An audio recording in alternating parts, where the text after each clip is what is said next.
name, so we'll have that available. And look at me during this. Okay, and is it a problem with my glasses? No, it's looking very good. In fact, just to give you a sense of what we're seeing, that's approximation of our Okay. kind of head and shoulders of the frame. Yeah. Yeah, sometimes they can get glary. Yeah. They're doing great. Yeah. Go right ahead and say and spell your name for us, if you would. Eric Hoffman, Erichhoffman. Excellent. Great. When you're ready, go Yeah, right ahead. so tell us as a teacher how things are changing for you. Well, I've been teaching a long time and working with children around superhero issues and trying to figure out how can I bring their play into the curriculum in a safe way and help them find some positive answers to what I see as some of the questions they're asking. And I had a particular child who helped me out with this in a child's inevitable way. He was very much into Power Ranger play, and he was very charismatic and a play leader in the classroom, so got everybody involved. And we were able to keep it pretty safe, but then he saw one of the Power Ranger movies, and his play just escalated. And we couldn't keep him safe. And it was one of the few times when I thought, I have to ban the play. In my classroom, I can't keep it safe. But I really struggled to figure out and observe this child, say, what is he looking for in this? Because my job is to be his ally in getting what he wants in a positive way. And I observed him a lot, and a lot of his play was around monsters, killing monsters, which is part of Power Rangers. But he was particularly obsessed with it. And I really saw that he was dealing with some fears that I didn't necessarily understand, but he needed some help with it. And he was so loud about bringing kids in as the monster that nobody wanted to do it anymore. They all wanted to be Power Rangers, but nobody wanted to be the monster because he was killing them in any number of ways. So he was having to use imaginary monsters, and it just wasn't what he needed. So I tried a number of things that worked for the group and not quite for him. We created a cave in the classroom out of one of the empty cabinets that we had, and I even built a whole extension out of wood with children and covered it with cardboard, and the children painted it, and I had the children put up any words that they wanted to. We wrote down words on cards, and they added it to the whole cave structure. And we talked about monsters and about fears, and that worked pretty well for a lot of the children, but not for this one particular child. He was still obsessed. He was the type of child that, at group time or nap time or wherever, he was still killing monsters and being Power Rangers. And I realized at some point that his monster didn't have a name. He didn't even have a name. And I asked him, what's your monster's name? And he said, I don't know. He hadn't even thought about that. One of the things I love about children is that they'll often go away and come back later and answer a question that you didn't even know they were thinking about. So he came back later, and I can't even remember the name he gave. But he said, here's the name, and he drew it. He drew the monster and said, this is what it looks like. And I wrote the name on there for him. I decided to do a circle time where that's what we did. We handed out paper and pens to all the children and said, if you want to draw a monster or something else, draw it, and the adults will write the name down and any story you want to tell about it. And the children really were excited about this because a number of children were scared about playing this game, but he was such a charismatic leader that they followed him wherever. So we did that, and it turned out we did that for several days in a row. It was so popular. Then we put it up on a bulletin board, all these monsters and all the names, and it stayed up for a long time because children would come up and say, read all the names, and we'd go through and read them all. One of them was drawn by a 3-year-old, and he called his monster the Forgetting Monster. And the children who were in charge of this Power Ranger play, especially this one child, thought that was hilarious. And the 3-year-old said, why are they laughing? This is a monster, he forgets things. He didn't get the joke that he'd created.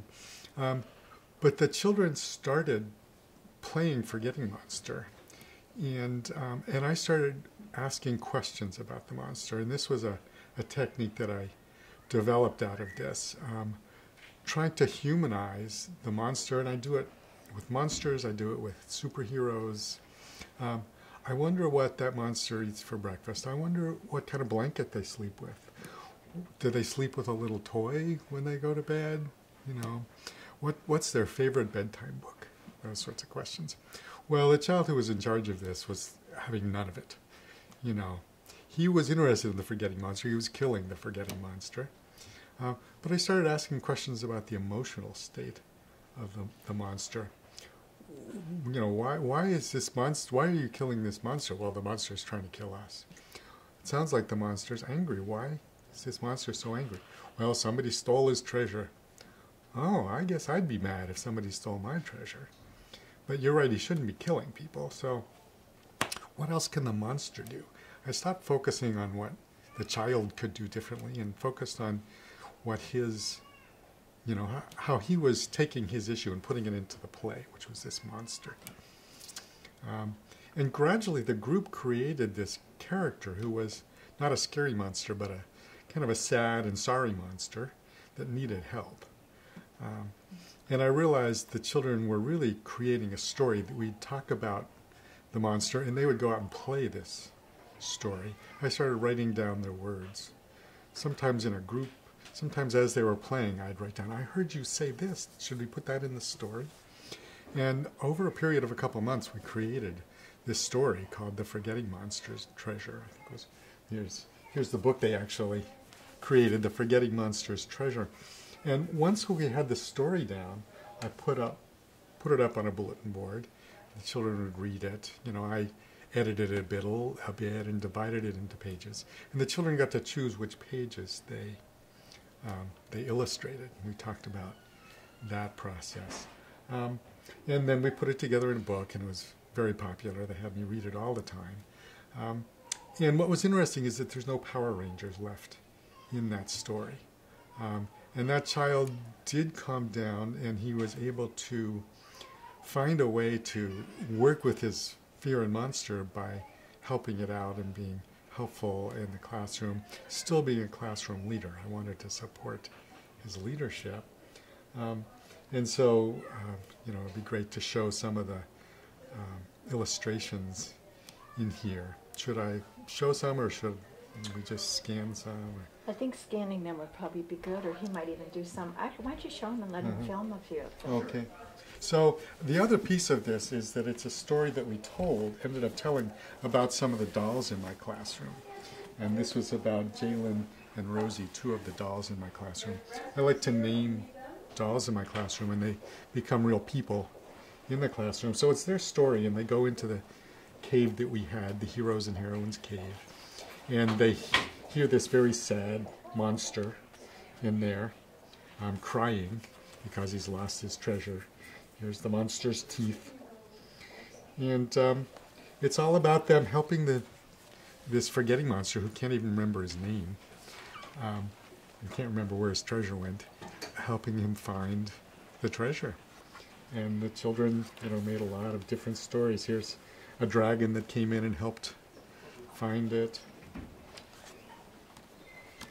This is the hole that they dug to try to look for it and find the treasure inside. And in the end, everybody got medals. Here's a big medal for the monster. And then they all went and had snack together.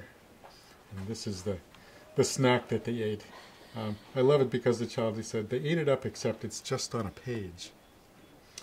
And it really shows one of the issues, one of the questions children have is what's real and what's fantasy. And I realized one of the things this child was stuck in was that the monsters he saw in his head were real to him. They weren't a fantasy. They were out there and scary. And to turn it into something a little easier to deal with and calm down allowed him to take care of it. So I really, I learned a lot about helping children take their issues, social, emotional issues, bring it into the curriculum, and help them find positive answers to their questions, because especially in superhero play, the answers they get from the culture are often very negative. You see a monster, you take out a big gun and you kill it. And that's not what we did here. We gave them a different definition of what a hero is. What a great story. My gosh, that's a great story. Did you